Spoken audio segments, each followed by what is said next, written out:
Hey guys, welcome to this shorter video. I just got something new in the mail today, and that is the HP Media Center M1000 series. This is already an ancient relic, and I got this technically as an impulse buy because I just think it's cool.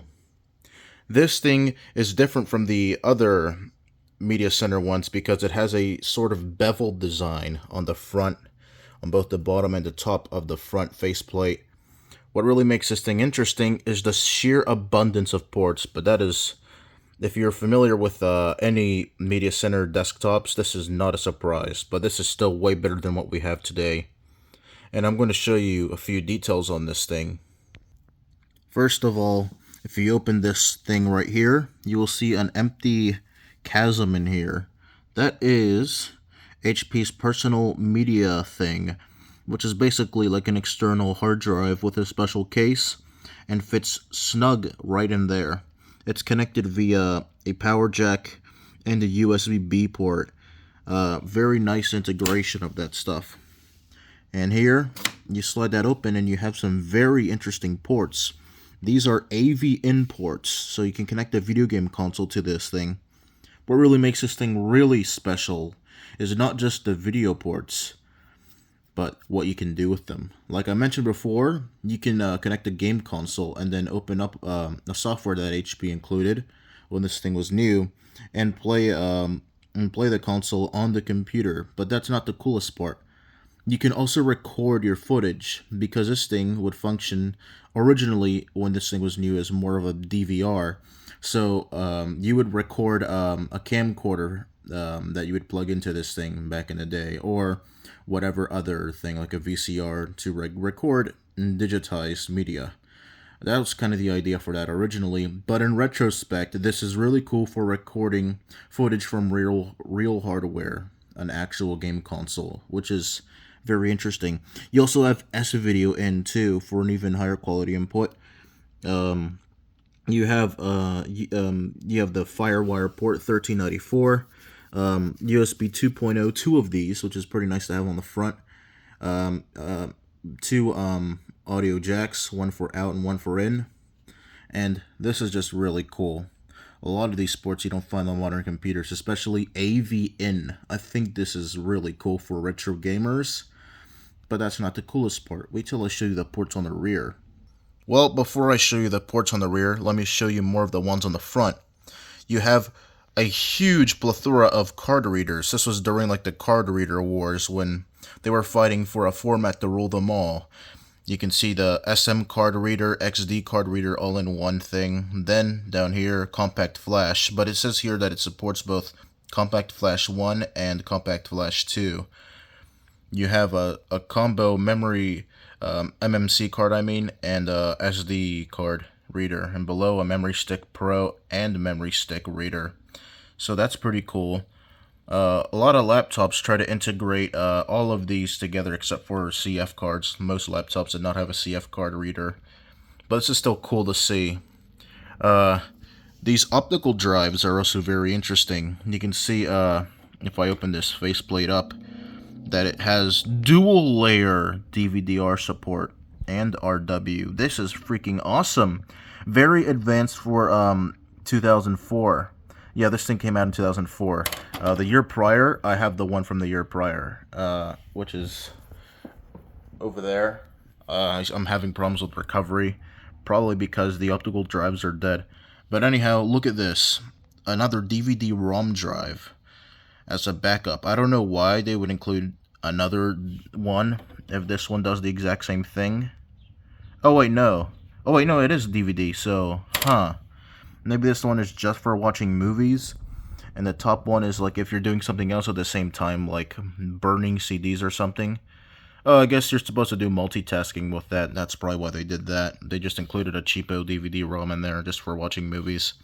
Yeah, the spring, the coil, whatever it is that makes this thing go back up, I think is loose. Because when I gave this thing a shake, I did hear a rattle, and this is why that happens. Oh well, it's not a big deal. Just look at how sleek that case looks, though. I think it looks really stunning. But look at the back. Everything here is bone stock, exactly as it came in 2004. Except for one thing, which I'll get to. This is the original PSU. Or not. Actually, I think it is. I think even back then, the screws didn't align like that. Not sure, though. I could be wrong. On this model, they did not option out the optical audio. That's where it would go. You can see these digital audio ports have been blanked out. The reason for that is because you don't need that when you got some down here. We'll get to that. This is where these ports also are. They put this on here so you know not to use that one. You can see standard ports for a desktop in the back here. 4 USB 2.0s. Another 1394 port, Ethernet, PS2 ports, and of course your parallel port. This GPU is the only thing that was changed. It was upgraded by one generation to the ATI Radeon Pro X700, but this thing came with the X600 originally, and I'm going to downgrade it. Hopefully the recovery works that way. I'm getting the recovery discs for this thing. The only problem is that I'm going to try to recover this without buying a GPU first, because the GPU I found on eBay was kind of not that cheap. But we'll see what happens. I'll try to recover this with this upgraded GPU. If it works, then hell yeah, I'm going to be doing a full review on this thing. If not, I'll try to figure something out and maybe get the original GPU. And if it works that way, then there we go. Another way to make a good video. Now, this stuff down here is stock. You see here, is this in or out? Audio in. Okay, so you can connect actual hi-fi stuff to this thing via that, which is freaking awesome. Look at that, though. You have video in, another S video in. That is cool. So you not only have the ones on the front, but also the ones in the back. I wonder if you have two consoles connected at the same time, what the software will do. I wonder if you're allowed to switch between them like an input, kind of like a TV. I'm thinking that's the case. I hope there's like 2 AV options or more. I don't know. And of course, TV in and FM in. Okay, so that's kind of interesting. So the right is a typical FM coaxial, but the left one takes an identical coaxial connector. But it's for, I don't know if that's digital antenna or analog antenna. I hope the former, because if it's analog, then we have a problem, and I can't really do that or use it anymore. Otherwise, it'd be very nice to connect even older consoles to it, like an Atari 2600 and television. That's still really cool, though. I'm going to show you something else cool that this thing can do. You probably noticed this interesting design on the top. What is that? Well, let me demonstrate. This opens right up. You can see here you have storage for CDs. That is really cool to have. So you can just instantly put something in and store it up top. But what if you could do something else with that space? Well, of course you can. You can use one of these overlays. This is an HP R series dock thing. I think the model number is 5042-8775.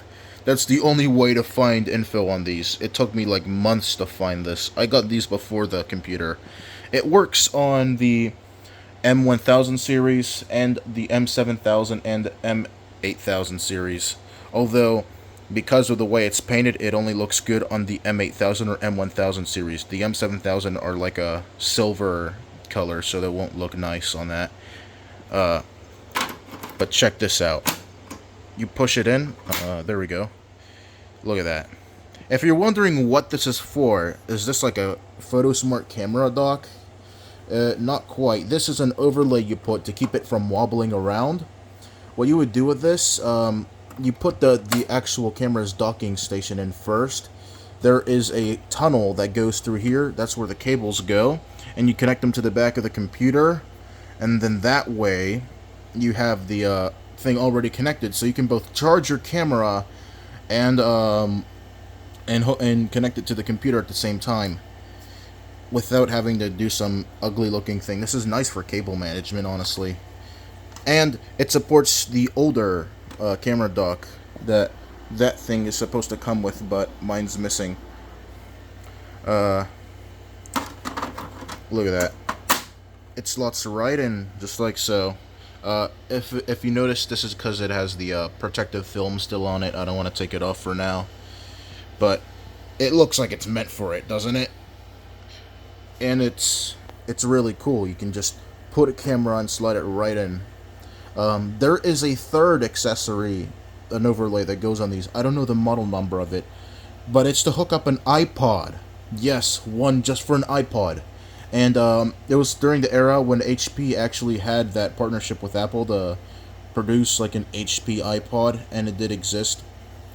I don't know the model number for that overlay, and it came with this when it was new, I'm pretty sure. I've seen images on it on the old Newegg archives.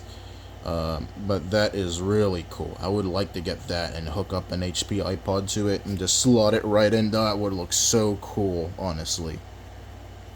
But yeah, to take this out, you just pull it out. It actually kind of snaps in via these like latches or clips, I mean. But that is still really, really cool. So this is the HP Media Center M1000 series. I recommend this to anybody who's interested in these retro computers, especially for retro gaming. These things are adequate enough for like early 2000s games. This was pretty high-end stuff back then in terms of pre-builds. Now, if you get one of these, you gotta get the whole ecosystem. The original speakers it came with, that special weird TV monitor hybrid that this thing was optional with.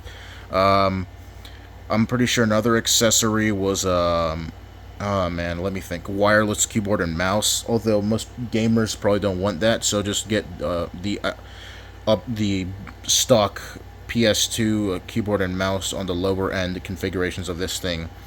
I do know the model numbers for all of those parts, so if you guys are interested, I can send you guys via the comment section what the model number is for those things.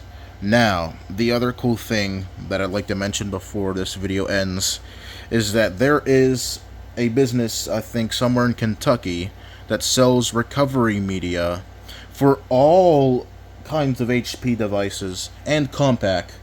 They have a huge archive of recovery discs for so many US and maybe Canadian market HP and Compaq devices. You can search the specific model number. So like this thing, the general name would be M1000, but this is a specifically an m1050y. But you can get pretty much anything. I've bought from them before and got the original recovery discs for this thing right here. But because the original drives are broken and it refuses to read from an external USB drive, I think that's why the recovery discs are not working, because that thing's bone stock, like the original GPU and everything. But still, that is really cool, and so I do recommend giving them a try. They are computer surgeons in Kentucky. They have a website where you can order from. That's where I'm getting the recovery disc for this thing. Hopefully they work and this thing becomes my main retro gaming rig. I'm going to get all the accessories for this thing. Oh boy, it's going to be so cool. It would make a very interesting video, and you'll get to see HP's ecosystem from back then. Thank you guys for watching this short video, and I'll see you in the next one.